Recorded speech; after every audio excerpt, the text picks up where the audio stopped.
Michael Jordan signs a one-year deal of $30.1 million to stay with the Chicago Bulls, the highest deal to ever be negotiated in the sport. It also exceeds the NBA's salary cap of $24.3 million.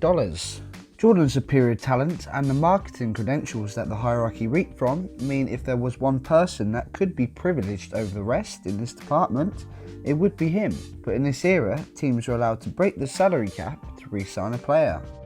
His whopping yearly intake was more than the average team payroll in the league and almost more than the entire Bulls roster would earn in two, and it remarkably increased to $49.2 million the following season. Donald Bradman hits England for 333 in the third Ashes test, still the most scored in the competition by an Aussie.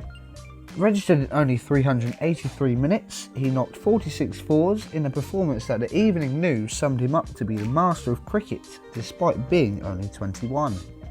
He displayed a relentless attack and pace that was new to the Ashes, with the other highlights being the 309 in the first test. This score came in just one day, and even with competitions like T20 encouraging big scores, this still hasn't been topped.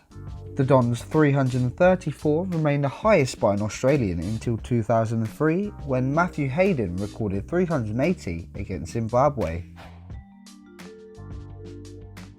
Host France shocked the reigning champions Brazil to win their first World Cup.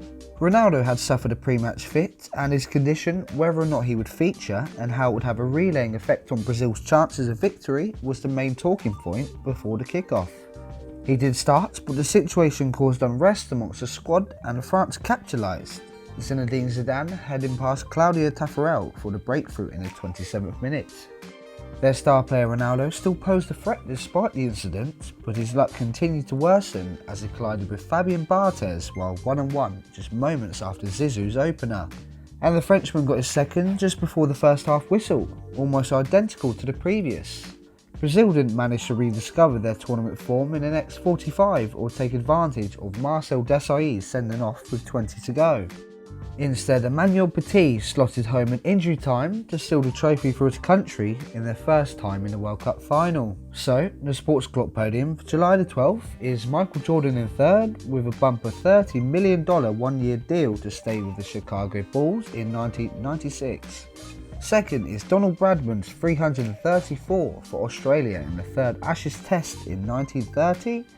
And top of the pile is France's 3-0 triumph over Brazil in front of a home crowd which sealed their first World Cup.